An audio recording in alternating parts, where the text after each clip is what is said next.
জবে থেকে আমরা একসাথে রয়েছি তখন থেকেই আমরা নতুন নতুন জিনিস ওর সাথে আমি এক্সপিরিয়েন্স করছি। একঘেয়েমি তো চলে আসেই, মিথ্যে কথা বলবো না, কারণ বিশেষ করে সিরিয়ালের হিরোদের ক্ষেত্রে। সামনে তো বিয়ে, কি প্ল্যানিং? আরেকজন তো দেখছি শাখা টাকাও খুঁজছে।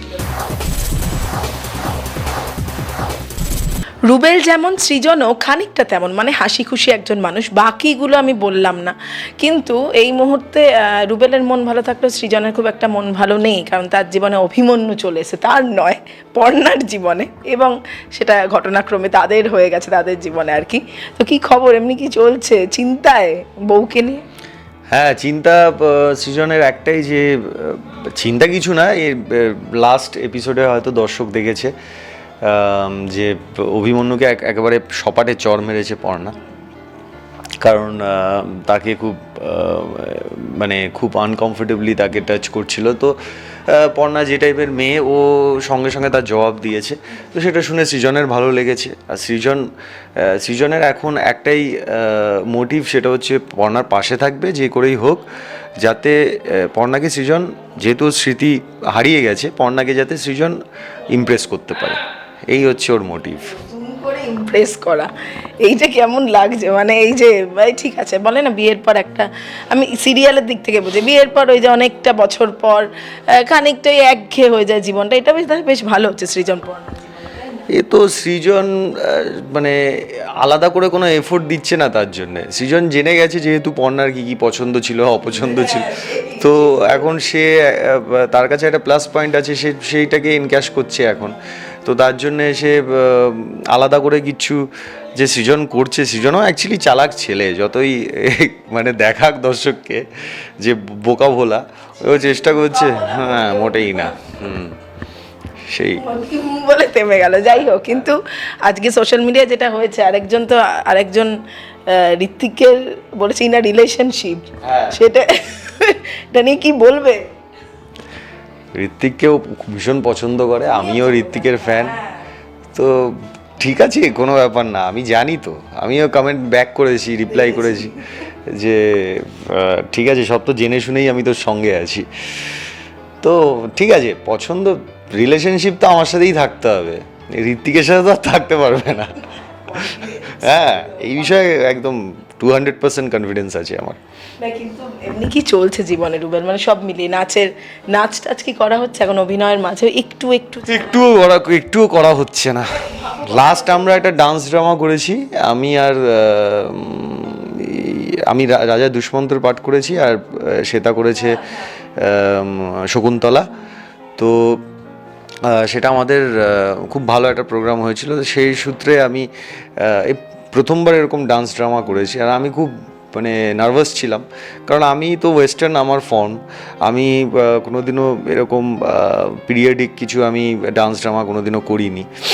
তো খুব আমার নিজের অভিজ্ঞতা ভীষণ ভালো, আর কনফিডেন্স ছিল, যেহেতু সেটা অনেক ডান্স ড্রামা করেছে, তো আমার থেকে অদ্ভুত ওর বেশি কনফিডেন্স, তুই পারবি, অত চিন্তা করছিস কেন। আমি আগের দিনও প্রচণ্ড নার্ভাস ছিলাম, এই কারণে যে আমি কোনোদিনও করিনি স্টেজে একটা নতুন অভিজ্ঞতা কী করে, তুই তো অনেকবার করেছিস, তুই আমাকে উতরে দিস। আমি ওকে বললাম তুই আমাকে দেখিয়ে দিস, আমি কিন্তু কিচ্ছু পারবো না। ও আমাকে দেখিয়েছে, স্ক্রিপ্ট পড়ে পড়ে আমাকে প্রত্যেকটা, যেহেতু ডান্স ড্রামায় যেরকম হয় আর কি, প্রত্যেকটা জেস্চার আমাকে করে করে দেখিয়েছে। তো তার জন্য ভীষণ হেল্প হয়েছিল আমার, আর ফাইনালি প্রোগ্রামটা ভালো হয়েছিল। নতুন একটা অভিজ্ঞতা হলে, মানে আমি বলছি যে এই যে সম্পর্ক মানেই তো ভালো কিছু, নতুন কিছু শুরু, একসাথে গ্রো করা, এটা বোধহয় সব সময় হচ্ছে, তাই না? একদমই এটা জবে থেকে আমরা একসাথে রয়েছি তখন থেকেই আমরা নতুন নতুন জিনিস ওর সাথে আমি এক্সপিরিয়েন্স করছি, ও আমার সাথে নতুন নতুন জিনিস এক্সপিরিয়েন্স করছে, তার মধ্যে এটা একটা পার্ট। আর করার পর আমার এমন কনফিডেন্স এলো, আমার মানে এখন ভেতরে মনে হচ্ছে যে আরও যদি আসে আমি এক পায়ে রাজি আর কি। একদম, এই যে এক পায়ে রাজি বলে, পাটা এখন কেমন আছে সেটা তো ঠিক হওয়ার আগেই মোটামুটি সব শুরু হয়ে গেছে। দেখো, পাটা মানসিক জোরে আমি সেই জায়গা থেকে ওভারকাম করেছি, কিন্তু হ্যাঁ, আমি একটা পজিটিভ সাইড ছিল, আমি প্রত্যেকটা ইনস্ট্রাকশন ফলো করেছি, কোনো রকম পাকামো করতে যাইনি।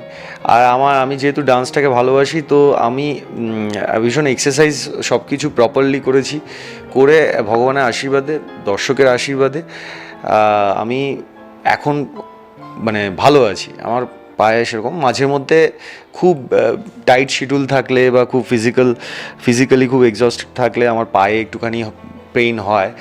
সেটার জন্যে আমি চেষ্টা করি যে ডক্টর যেটা বলেছেন সেটা করার জন্যে, গরম জলে একটু শেক ফেক নেওয়া, এইগুলো করি। আপাতত ভালো আছি। আচ্ছা রুবেল, এমনি কাজের দিক থেকে জিজ্ঞাসা করি, তোমাদের বড় পর্দা দিয়ে শুরু, সেই সময় বোধহয় অন্য নামও ছিল, রুবেল হয়ে আসনি সেই সিনেমায়। সেটা হ্যাঁ, সেটা প্রডিউসারের একটা নিজস্ব জায়গা থেকে আমাকে বলা হয়েছিল, আর আমি একদমই নতুন ছিলাম তখন, কি নিউমেরিক্যাল কিছু ব্যাপার থাকে, তো তার জন্যে আমার নামটাকে কিন্তু হয়তো মানে ওপরওয়ালার তরফ থেকে হয়তো এটাই লেখা ছিল যে এই নিজের নামেই হয়তো আমার পরিচিতি অনেক বেশি বাড়বে। তো ঘুরিয়ে ফিরিয়ে আমার নামটা আমার কাছে ব্লেসিং হয়ে এসছে। আবার যতই নাম চেঞ্জ করে করার চেষ্টা করি না কেন, কিন্তু হ্যাঁ, ভালো লাগে যে আমার বাবা মায়ের দেয়া নামটাকে আমি ক্যারি ফরওয়ার্ড করতে পারছি। তাদের জানি না কতটা তাদেরকে প্রাউড ফিল করাতে পারছি। একদম। তো মানে সেটাই বলছেন যে বড় পর্দা দিয়ে শুরু, তারপর একাধিক ছোট পর্দায় কাজ, কিন্তু সেখানে চরিত্রগুলো আলাদা হলেও নিজেকে অন্যান্য মাধ্যমে নতুনভাবে তুলে ধরার কিছু প্ল্যান পরবর্তী সময়ে, কারণ এই প্ল্যানিংটা তো করতে হয়, সবসময় চলে। দেখো, একঘেয়েমি তো চলে আসেই, মিথ্যে কথা বলবো না, কারণ বিশেষ করে সিরিয়ালের হিরোদের ক্ষেত্রে একঘেয়েমিটা চলে আসে। আর সত্যি একটা সময় পর আলাদা কিছু করার চিন্তাভাবনা মানে করেও কিছু করতে পারি না, কারণ সময়ের অভাবে। একটা তো হচ্ছে এই ফরম্যাটের কাজ, যেখানে আলাদা করে কিছু করার সুযোগই থাকে না।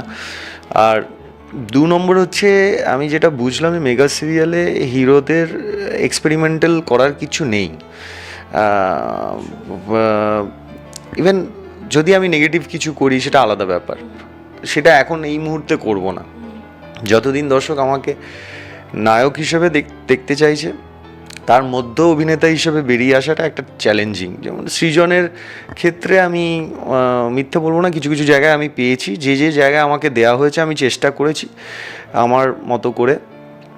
কিন্তু ডেফিনেটলি এই মেগা সিরিয়ালে যতদিন হিরোইন নারী কেন্দ্রিক প্লট থাকবে, যতদিন দর্শক সেটাকেই চাইবে, ততদিন হিরোদের এর থেকে বেশি কিছু করার আর আলাদা করে থাকবে না। বাট সেটাকে গ্র্যাডলি অ্যাকসেপ্ট করতে হবে। যতদিন তুমি কাজ করতে চাইছো, এখান থেকে নিজের রুজি রোজগার আনতে চাইছো, ততদিন তোমাকে পজিটিভলি অ্যাকসেপ্ট করতে হবে, নয়তো কাজে সেটা এফেক্ট পড়বে।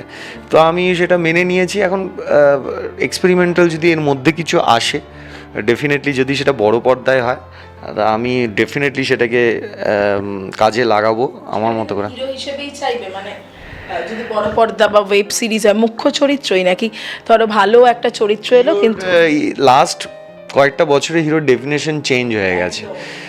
তো হিরোর মানে হ্যাঁ, হিরো মানে গুড লুকিং বা ওয়েল ড্রেসড বা ওয়েল বিহেভড যে হবে সবসময়, হিরো এখন হ্যাঁ ভীষণ ক্যাজুয়াল, মানে 100 জনের মধ্যে থেকেও তাকে আলাদা করে চেনা যায়, বা তার অ্যাটিটিউডের মধ্যে এমন কোনো ব্যাপার থাকবে যেটা মানে ভীষণ হিরোইক আর কি। তো সেটা এখন চেঞ্জ হয়ে গেছে। আমি পার্সোনালি, আমাকে যদি জিজ্ঞেস করো, আমি লার্জার দ্যান লাইফ জিনিস বেশি পছন্দ করি, কারণ আমি ছোটোবেলা থেকে বড় হয়েছি সেটাই দেখে। তো বড় পর্দায় আমার কাছে না বড় পর্দাটা হচ্ছে, I love Laapataa ladies, I love 12th fail, কিন্তু আমি প্রেফার করি বড় পর্দায় আমি কলকির মতো ছবি দেখব। আমি প্রেফার করি বড় পর্দায়, যদিও বাজেট মানে ফ্লপ ছবি হয়েছে, কিন্তু আদিপুরুষের মতো ছবি দেখ। কারণ ওই আমার কনসেপ্টটা হচ্ছে, একটা আমরা কবিতা পড়েছিলাম না, বন্যেরা বনে সুন্দর, শিশুরা মাতৃক্রোড়ে। তো যে জিনিসটাকে যেখানের জন্য বানানো, যেখানের জন্য তৈরি করা, সেটা সেখানে অনেক বেশি মানুষের মনে পৌঁছতে পারে। তো আজকে আমাদের মেগা সিরিয়ালে যে ধরনের কাজ হচ্ছে, সেটা যদি বিগ স্ক্রিনে দেখতে যাই, দর্শক সেটাকে নেবে না, অ্যাকসেপ্ট করবে না। তো টেলিভিশনের জন্যে টেলিভিশনের কাজ, বড় পর্দার জন্যে বড় পর্দার। তা আমি I am very keen to work মানে big screen mainstream things, যেটা আমার ছোটোবেলার স্বপ্ন, অ্যাম্বিশন। সেটা আমি চেষ্টা করেছিলাম প্রথম ছবিতে, যদিও আমি তখন আনকোড়া ছিলাম ভীষণ, আমার আরও প্রিপেয়ার্ড হওয়া উচিত ছিল, বাট আমি সেটার জন্য রিগ্রেট করি না। আমি শিখেছি সেখান থেকে, অ্যান্ড আমি নিজের খামতিগুলো জেনেছি, নিজের স্ট্রং পয়েন্টগুলো জেনেছি, অ্যান্ড আমি এইটুকু বলতে পারি, এর পরে যদি এরকম কোনো কাজ বা ভগবানের আশীর্বাদে আসে, আমি সেটাকে প্রপারলি ইউটিলাইজ করতে পারবো। সেটা থেকে সরে এলে কেন? মানে স্টিক থাকতেই পারতে যে আমি বড় পর্দাতেই করব। ব্যাপারটা হচ্ছে যে মিডিওকাল লাইফ আমরা লিড করি, তো সেখানে অনেক আমাদের থাকে আর কি, অনেক পারিপার্শ্বিক ফিনান্সিয়াল ব্যাপার থাকে, and at the same time আরেকটা জিনিস, সেটা হচ্ছে অভিনয় তো অভিনয় হয়, সেটার আলাদা কোনো ক্যাটাগরি থাকে না, বড় পর্দা বা টেলিভিশন। একদমই ভালো লাগার জায়গা, সেই ভালো লাগাটা ভগবানের আশীর্বাদ থাকলে, আমার ডেডিকেশন থাকলে পূরণ হবে। বাট আমি চেয়েছিলাম অভিনয়ের চর্চার মধ্যে থাকতে, অভিনয়টা শিখতে। তো আমি আমাকে নিজেকে ইমপ্রুভ করতে চেয়েছিলাম, আমি নিজেকে সমৃদ্ধ করতে চেয়েছিলাম অভিনেতা হিসেবে। তো সেটা আমি টেলিভিশনে না আসলে, আই এম ভেরি থ্যাঙ্কফুল যে টেলিভিশনে দর্শক আমাকে অ্যাকসেপ্ট করেছে। এখানে এসে আমি অনেক শিখেছি, অনেকের কাছ থেকে অনেক কিছু শিখেছি, আর অভিনয়টা এখনও শিখছি, তো এখনও অনেক শেখা বাকি আছে। তো আমি মনে করি যে একটা সময় এতটাই পারদর্শী হব যখন দর্শক, প্রডিউসার বলবে যে না, এই ছেলেটা প্রস্তুত এখন, তো তখন নিশ্চয়ই আসবে কাজ। সময়ের অপেক্ষা করতে হয় আসলে। তবে এটা সত্যি, টেলিভিশন কিন্তু একটা বড় প্র্যাকটিসের জায়গা প্রত্যেক দিনের। এটাকে মানে যারা ছোট করেন বা ছোট ভাবেন একেবারেই ভুল। যাই হোক, কিন্তু এবার আবার একটু ব্যক্তিগত জীবনে চলে যাই। সামনে তো বিয়ে, কি প্ল্যানিং? আরেকজন তো দেখছি শাখা টাকাও খুঁজছিল। হ্যাঁ, প্ল্যানিং টুকটুক করে প্ল্যানিং এগোচ্ছে। অ্যাকচুয়ালি কী হয়, সারা বছর ধরে প্ল্যানিং করলেও যেটা যে মুহূর্তের কাজ সে মুহূর্তে করতেই হবে। তো আমিও কিছুটা এগিয়েছি, সেগুলো আরও অনেক কাজ বাকি রয়েছে, বাট ইনিশিয়ালি যা করার মোটামুটি আস্তে আস্তে এগোচ্ছি। আমার বাড়ি তো সবাই সেটা আস্তে আস্তে সেই কাজগুলো করছে। আর চাপটা আসবে হচ্ছে আমাদের পুজোর পরে, হ্যাঁ, তখন একটা চাপ আসবে, আমি সেটার জন্য প্রস্তুত। সেগুলো আমার মনে হয় সময়ের সাথে সাথে সব হয়ে যাবে, কোনো চাপ নেই।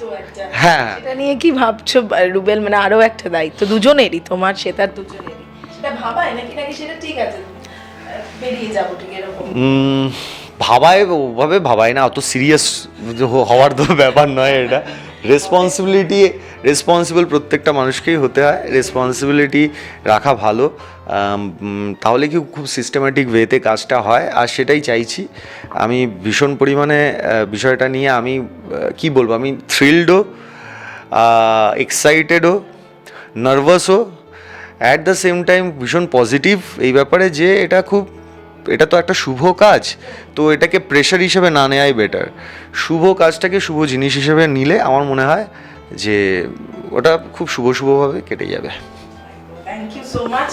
শেষ করব, কিন্তু শেষে আপাতত একটু এটা টপিকটা নিয়ে এই যে চলে এসছেন অভিমন্যু, তাতে একটু তো ঘেটে আছে আর কি।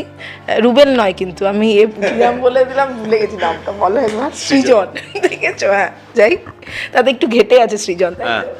হ্যাঁ, ঘেটে আছে, ওর সৃজনের ধান্দাই রয়েছে। সৃজনের একটাই মোটিভ, যেটা বলছিলাম, সে হচ্ছে পর্ণাকে ইমপ্রেস করবে, আর সেটাই সেদিকেই ও নজর দিয়েছে সারাক্ষণ, সেটার পেছনে লেগে রয়েছে। এখন নেক্সট যেটা আসবে সেটা হচ্ছে একটা, মানে নিমফুলের মধুতে তো অভিযান চলতেই থাকে, এত অভিযান আপনারা ফেলুদা ব্যোমকেশও দেখেননি। হ্যাঁ, তো এখানে চলতেই থাকবে, প্রত্যেক সপ্তাহে একটা করে অভিযান। একদম। তো আবার আসছে, আপনারা একদম দেখতে থাকুন, রেডি থাকুন। বুবাইয়ের অ্যাক্সিডেন্ট হবে, সেটার একটা অভিযানে পর্ণা বেরোবে, ফেলুদির সাথে সাথে আমরাও বেরোবো,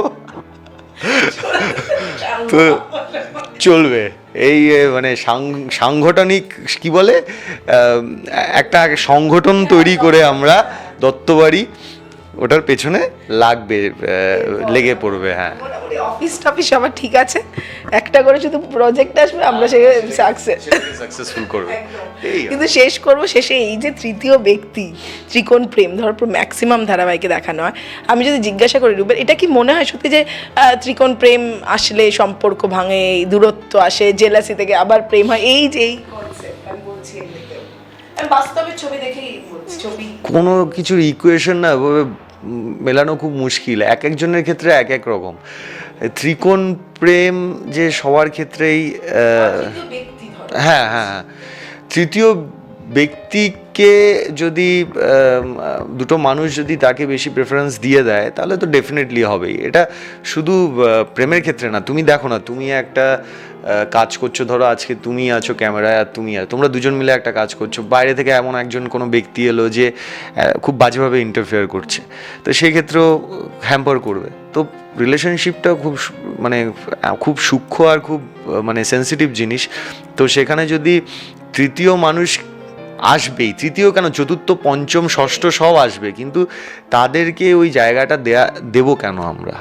তো দুটো মানুষকে খুব মানে সচেতন থাকতে হবে যে সেই প্রায়োরিটি দেওয়া যাবে না, তাকে সেই অধিকার দেওয়া যাবে না যে সে রিলেশনশিপকে হ্যাম্পার করে বা তার উপরে কথা বলে।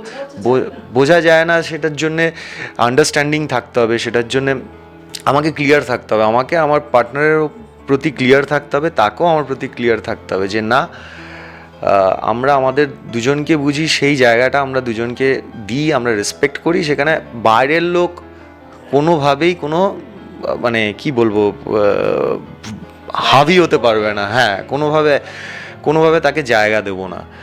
তো আমাদের অনেক বন্ধু বান্ধব, অনেক কিছু একই ইন্ডাস্ট্রির যেহেতু দুজনে, সেই কারণে আরো হ্যাঁ, মানে অ্যাকচুয়ালি আমাদেরটা অনেক বেশি লাইমলাইটে থাকে, আমরা যেহেতু পাবলিক ফিগার হয়তো সেই কারণে, কিন্তু সবার জীবনে আছে এরকম, মানে কিছু না কিছু তো হয়েই থাকে। আমি নিজের বন্ধু বান্ধবের ক্ষেত্রেও দেখেছি, পারিপার্শ্বিক অনেক জায়গায় দেখেছি, কিন্তু অনেক জায়গায় দেখেছি খুব ট্যাক্টফুলি হ্যান্ডেল করতে, খুব সুন্দরভাবে রিলেশনশিপটাকে তারা খুব সুন্দরভাবে এগিয়ে নিয়ে যেতেও দেখেছি, সেখান থেকেও ইন্সপায়ার হই। আর অনেক জায়গায় দেখেছি যে তৃতীয় ব্যক্তি কেন, রিলেশনশিপ ভাঙার হলে এমনিই ভেঙে যাবে, যদি তাদের মধ্যে সেই দৃঢ় বিশ্বাস না থাকে, কোনো কিছুর খুঁত থাকলেই সেটাতে এফেক্ট পড়বে। তো আমার মনে হয় দুটো মানুষকে ভীষণভাবে সবচেয়ে বেশি ইম্পর্টেন্ট, তাদেরকে ভীষণ ক্লিয়ার থাকতে হবে যে না, আমাদের কোনো বিষয় আমাদের কোনোভাবে হ্যাম্পার করতে পারবে না। দ্যাটস প্রচুর সিরিয়াস কথা হলো, এত হাসি আমরা প্রত্যেকবার, তাই না? এবার লাভ গুরু হয়ে গেছি নাকি? সব কিছু নিয়ে যে কথা হলো, যাই হোক, সব কিছুর জন্য শুভেচ্ছা, এবং নতুন অভিযানের জন্য, নতুন জীবনের জন্য, অনেক কিছুর জন্য, এবং স্বপ্নগুলো পূরণ হোক আস্তে আস্তে, তাই যেগুলো দেখে এসছে। Thank you so much. আশা করি আপনাদের আশীর্বাদ থাকলে, সবার শুভকামনা থাকলে সেটা খুব সুন্দরভাবে ওভারকাম করতে পারবো। টলিউড ফোকাস কলকাতা চ্যানেলটি আপনাদের ভালো লাগলে লাইক করুন, সাবস্ক্রাইব করুন এবং আপনাদের প্রিয় ভিডিওটি অবশ্যই শেয়ার করুন। Tollywood focus Kolkata.